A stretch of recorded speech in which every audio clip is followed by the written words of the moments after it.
Hello friends, welcome back in your best channel MS coaching institute. Friends, आज मैं आपको carbon and its compound जो कि class 10th में साइंस का लेसन नंबर 4 है, उसमें मैं आपको एक नया टॉपिक जो बहुत ही ज़बरदस्त है और केमिस्ट्री के लिए समझ लीजिए एक बेस है, दैट इज कॉल्ड हाइड्रोकार्बन्स। आज मैं इनके बारे में पढ़ाऊँगा, इनके कौन कौन से टाइप्स होते हैं वो पढ़ाऊंगा, और जिसमें से मैं सैचुरेटेड हाइड्रोकार्बन के बारे में यहाँ पर डिस्क्राइब करूंगा और अनसैचुरेटेड के बारे में मैं अपने नेक्स्ट वीडियो में आपको एक्सप्लेन करूंगा। तो देर नहीं करते हैं और जल्दी से शुरुआत कर देते हैं हम लोग। और आइए, आपको मैं एक बेहतरीन तरीके से इस टॉपिक को समझाने की कोशिश करता हूं। एक बार आप पूरे वीडियो को आखिरी तक जरूर देखें। मैं आपको विश्वास दिलाता हूं, आप कुछ न कुछ यहां से सीख करके ही जाएंगे। चलिए, हाइड्रोकार्बन्स नाम से ही समझ में आ रहा है। हाइड्रोकार्बन्स, हाइड्रो मीन्स यहां पर हाइड्रोजन से लिया गया है, और कार्बन्स का मतलब कार्बन आप जानते हैं। मतलब ऐसा कोई कंपाउंड जो सिर्फ और सिर्फ हाइड्रोजन और कार्बन के कॉम्बिनेशन से बना हो, उसे हम क्या कहते हैं? हाइड्रोकार्बन्स कहते हैं। So the compounds which are made by carbon and hydrogen only are called hydrocarbon. For example CH4, C2H2। अभी इनका नेमिंग क्या है ये सब हम धीरे धीरे करके अब सीखेंगे। अगर हम हाइड्रोकार्बन की बात करें तो दो टाइप के हाइड्रोकार्बन्स होते हैं। Number 1 saturated hydrocarbon and the second one is unsaturated hydrocarbon. अब ये क्या होता है, देखिए बेसिक मैं आपको आइडिया बता दूं। सैचुरेटेड हाइड्रोकार्बन का मतलब जहां पर कार्बन कार्बन जितने भी कार्बन जुड़े हुए हैं, वो हर एक कार्बन आपस में एक दूसरे से जब जुड़े हुए हैं तो वो सिंगल बॉन्ड से अगर जुड़े हों, सिंगल बॉन्ड से, तो उसे हम सैचुरेटेड हाइड्रोकार्बन कहते हैं।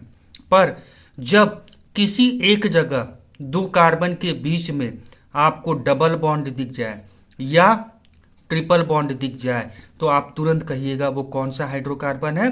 Unsaturated hydrocarbon. रहेगा कार्बन और हाइड्रोजन से बना हुआ कंपाउंड, बट कार्बन कार्बन के बीच में कहीं एक जगह पर डबल या ट्रिपल बॉन्ड मिल गया तो वो अनसैचुरेटेड में आएगा। और कहीं भी आपको डबल और ट्रिपल ना दिखे, बल्कि सब जगह कार्बन कार्बन के बीच में सिंगल बॉन्ड दिखे, तो आप उसे सैचुरेटेड हाइड्रोकार्बन कहेंगे। ठीक है दोस्तों, सैचुरेटेड हाइड्रोकार्बन को देख लीजिए, जो मैंने बताया वही पॉइंट मैंने यहाँ पर लिख भी दिया है। In which each carbon atom are link to each other by single covalent bond only. Single covalent bond से जुड़े हो, that will be called saturated hydrocarbon. अब सैचुरेटेड हाइड्रोकार्बन में कौन आते हैं, उनकी नेमिंग कैसे करते हैं, इनको समझने से पहले आप हाइड्रोकार्बन्स की नेमिंग में प्रीफिक्स क्या यूज करते हैं इसको देख लीजिए। ये आपके सैचुरेटेड में भी काम आएगा, अनसैचुरेटेड में भी काम आएगा। अगर हमारा हाइड्रोकार्बन एक सिंगल कार्बन का है तो उसे हम मेथ कहते हैं। प्रीफिक्स क्या लगाओगे? प्रीफिक्स मतलब पहले ऐड होना। मेथ क्या लगाएंगे? मेथ। अगर 2 कार्बन है तो एथ, 3 कार्बन है तो प्रोप, ऐसे ही करके 4 कार्बन है तो ब्यूट, 5 है तो पेंट, 6 है तो हेक्स, 7 है तो हेप्ट, 8 है तो ऑक्ट, 9 है तो नॉन, और 10 अगर है तो उसे हम डेक कहते हैं। ठीक है, कहने का मतलब हम ये वर्ड को प्रीफिक्स में यूज करेंगे। ठीक है दोस्तों, अब इसके बाद सफिक्स हम अकॉर्डिंग टू द एल्केन और एल्किन हम लगाएंगे। दैट मीन्स कि अकॉर्डिंग टू द सैचुरेटेड और अनसैचुरेटेड हम उसे यूज करेंगे।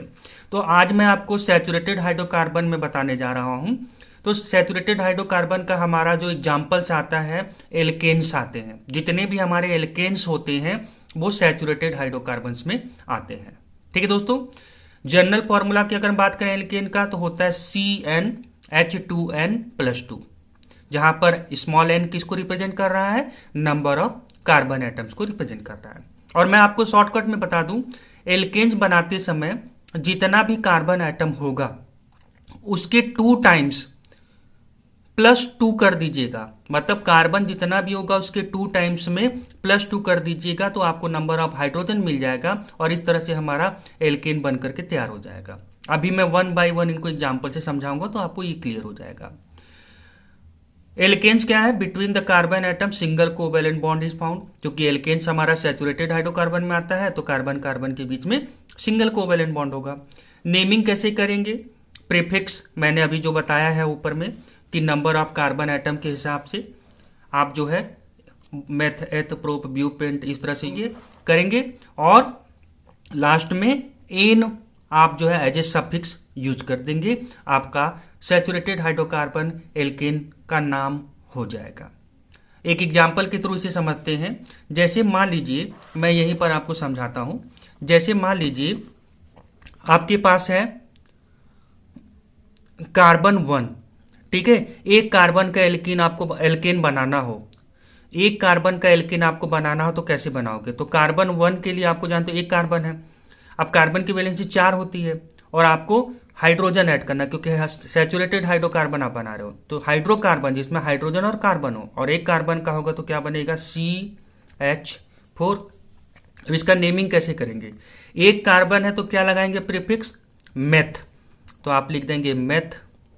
और सफिक्स आपको लास्ट में क्या लगाना था? लास्ट में सफिक्स आपको लगाना था क्या? Ane, ANE। तो आप क्या करिए, मेथ के बाद लास्ट में सफिक्स ऐड कर दीजिए ANE।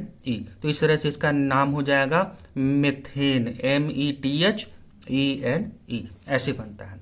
अब मान लीजिए दो कार्बन है, दो कार्बन का एल्केन का नाम क्या होगा? तो आप देखिए मैंने क्या बोला, एल्केन बनाते समय दो कार्बन मतलब C2। अब मैंने क्या बोला था? हाइड्रोजन आपको लिखना है, कितना होगा? कार्बन जितना है उसका 2 टाइम्स करिए, तो कार्बन 2 है तो उसका 2 टाइम्स क्या होगा? 2 2 4, और उसमें +2 कर दीजिए तो कितना आ जाएगा? 6, मतलब C2H6। ये आपका दो कार्बन वाला एल्केन बन के तैयार हुआ। इसका नेमिंग देखते हैं। दो कार्बन के लिए हम एथ वर्ड यूज करते हैं, तो यहाँ पर हो जाएगा एथ, और लास्ट में क्या लगाना है? Suffix ane. तो क्या बन गया? Ethane, ETHANE। इस तरह से आप बनाते जाइए। अच्छा, इसको स्ट्रक्चर के बेस पर भी मैं आपको बना के दिखा दे रहा हूं। दो कार्बन है, ठीक है। मैंने क्या बोला? एल्केन है तो दोनों कार्बन के बीच में सिंगल सिंगल बॉन्ड ही रहेगा। अब कार्बन की वैलेंसी कितनी होती है? 4 होती है। अब इस कार्बन की वैलेंसी देखिए, एक इससे इंगेज हो गया, 3 खाली है, 1 2 3, यहां पर आप हाइड्रोजन लगा दीजिए, H3 हो गया। इस कार्बन का एक वैलेंसी इस कार्बन से अटैच है कोवैलेंट बॉन्ड से सिंगल, तो बचा 1 2 3, टोटल इसकी 3 में हाइड्रोजन जुड़ गया। इस तरह देखिए C2 हमारा हो गया और H6 हो गया, और कार्बन कार्बन के बीच में क्या है? सिंगल बॉन्ड है। इस तरह से हमारा एथेन बन करके तैयार हो गया। अच्छा, 3 कार्बन होगा तो कैसे करेंगे? अब आप देखिए 3 कार्बन होगा, आप खुद से वीडियो को पॉज करके एक बार चेक करें। 3 कार्बन का एल्केन बनाना होगा, नेमिंग कैसे करेंगे, फॉर्मूला कैसे लिखेंगे? तो 3 कार्बन मतलब C3। अब इस हाइड्रोजन कितना होना चाहिए? तो इसका 2 टाइम्स करिए तो 3 2 जा 6, और +2 करिए कितना होगा? 8। तो इस तरह से C3H8 बन गया। अब इसका नेमिंग करते हैं। 3 कार्बन के लिए हम लोग क्या यूज करते हैं? प्रोप, ठीक है। तो आपने प्रीफिक्स लगाया प्रोप, और फिर लास्ट में क्या जोड़ दिया आपने एल्केन के लिए? एन, ठीक है। तो क्या बना? प्रोपेन, प्रोपेन बन करके तैयार हो गया। 3 कार्बन है, अब सिंगल सिंगल बॉन्ड से, कोवैलेंट बॉन्ड से कार्बन हमारे बन गए। इस कार्बन को देखिए, इसकी वैलेंसी कितनी खाली है? एक तो एंगेज हो गया तो 3 खाली है, तो 1 2 3। इस कार्बन को देखिए, 1 और 2, मतलब 2 एंगेज है तो 2 वैलेंसी खाली है, 1 2। यहाँ पे इस कार्बन को देखिए, एक वैलेंसी इंगेज है तो 1 2 3। इन सब जगहों पर आप हाइड्रोजन लगा दीजिए। देखिए C3 हमारा हो चुका है, और हाइड्रोजन टोटल काउंट करिए 1 2 3 4 5 6 7 8। इस तरह से हमारा स्ट्रक्चर प्रोपेन का बन करके तैयार हो गया। ऐसे ही आप कोई भी एग्जाम्पल ले सकते हैं। मैं आपको 6 कार्बन का एल्केन कैसे बनेगा वो बना करके दिखाता हूं। आपको मान लो कोई बोले 6 कार्बन का एल्केन बनाइए, तो आप क्या लिखेंगे? C6, हाइड्रोजन कितना होगा? हाइड्रोजन इसका डबल होगा, और +2 कर देंगे तो 6 2 जा 12, और +2 14, ठीक है। नेमिंग करते हैं इसका। 6 कार्बन के लिए क्या वर्ड यूज होता है प्रीफिक्स में? हेक्स, तो आप लगा देंगे हेक्स, ठीक है। और लास्ट में क्या ऐड करना है? Suffix ane. क्या बना? हेक्सेन। बस नाम हो गया। आपको स्ट्रक्चर बनाने के लिए कोई कहे 6 कार्बन को सिंगल बॉन्ड से बना दीजिए, क्योंकि एल्केन है, ठीक है। एल्केन के अंदर सब कार्बन कैसे होते हैं? सैचुरेटेड कंडीशन में है और सिंगल बॉन्ड से, तो 3 4 5 1 2 3 4 5 एंड 6 हो गया। अब हाइड्रोजन देखिए, इस कार्बन के पास कितनी वैलेंसी है? एक इससे इंगेज हो चुका है तो 3 खाली है, 1 2 3। इस कार्बन को देखिए, ये सब 2 इंगेज है, मतलब इसका 2 खाली है, इसका 2 खाली है, इसका 2, इसका 2। लास्ट में देखिए इस कार्बन का 1 इंगेज है, मतलब 3 खाली है। इन सब जगहों पर आप हाइड्रोजन लगा दीजिए, बस स्ट्रक्चर बन करके आपका तैयार हो जाएगा। अब आप देखिए कार्बन कितने हैं हमारे, टोटल 6 कार्बन है। देखिए 1 2 3 4 5 6, और हाइड्रोजन देख लीजिए 1 2 3 4 5 6 7 8 9 10 11 12 13 और 14। इस तरह से आपका हेक्सेन बन करके तैयार हो गया। इस तरह से आप 10 कार्बन एटम तक का, डेकेन तक का, मतलब आपको हेक्स तक का मैंने बताया। 7 कार्बन का होगा तो क्या बनेगा, हेप्टेन बनेगा। ठीक है, हेप्टेन का फॉर्मूला मैं आपको बता दे रहा हूं कैसे लिखा जाएगा हेप्टेन। तो हेप्टेन, हेप्टेन मतलब 7 कार्बन, तो C7। ठीक है, और हाइड्रोजन कितना होगा, इसका 2 टाइम्स करिए, 7 2 जा 14 और +2 करिए 16। ठीक है, ऐसे ही 8 कार्बन का बनाना होगा ऑक्टेन, ऑक्टेन कैसे बनेगा, कार्बन 8 हो जाएगा और हाइड्रोजन कितना होगा, इसका 2 टाइम्स करिए तो 8 2 जा 16 और +2 18 हो जाएगा, ऑक्टेन बन करके तैयार हो गया।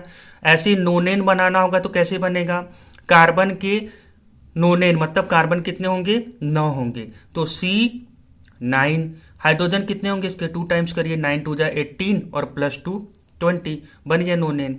और डेकेन, डेकेन मतलब 10 कार्बन, C10। तो हाइड्रोजन कितना, इसका 2 टाइम्स करिए, 10 2 जा 20 और +2 22। ठीक है दोस्तों, इस तरह से आप डेकेन तक का कैसे फॉर्मूला बनता है, कैसे आप इसका स्ट्रक्चर बना सकते हैं, इन चीज़ों का आप प्रैक्टिस कर लीजिए। आपको डेफिनेटली मैंने जितने एग्जाम्पल दिया इनके बेसिस पर आप करके देखिए, आप डेकेन तक का पूरा स्ट्रक्चर बड़े आराम से बना लेंगे और किसी भी एल्केन का आप नॉमेनक्लेचर बड़े आराम से कर सकते हैं। तो आई होप कि आपको एटलीस्ट एल्केन के बारे में समझ में आ चुका होगा कि किस तरह से एल्केन का नॉमेनक्लेचर हम लोग करते हैं, सैचुरेटेड हाइड्रोकार्बन किसे कहते हैं, ये सब चीज़ क्लियर हो चुका होगा। तो अगर आपको हमारा ये टॉपिक पसंद आया तो एक बार आप लाइक करके और कमेंट्स बॉक्स के थ्रू हमें ज़रूर बताएं कि आपको ये हमारा वीडियो और टॉपिक कैसा लगा। और अगर अभी तक आपने MS कोचिंग इंस्टीट्यूट के चैनल को सब्सक्राइब नहीं किया है तो आप सबसे पहले सब्सक्राइब बटन को क्लिक कर लें और MS कोचिंग के फैमिली में एंटर हो जाएं, और साथ में लगे हुए बेल आइकन को भी जरूर क्लिक करें ताकि हम फ्यूचर में कोई भी वीडियो अपलोड करें तो उनका नोटिफिकेशन आप तक सबसे पहले पहुंचे। So thank you so much for watching this video and have a nice day.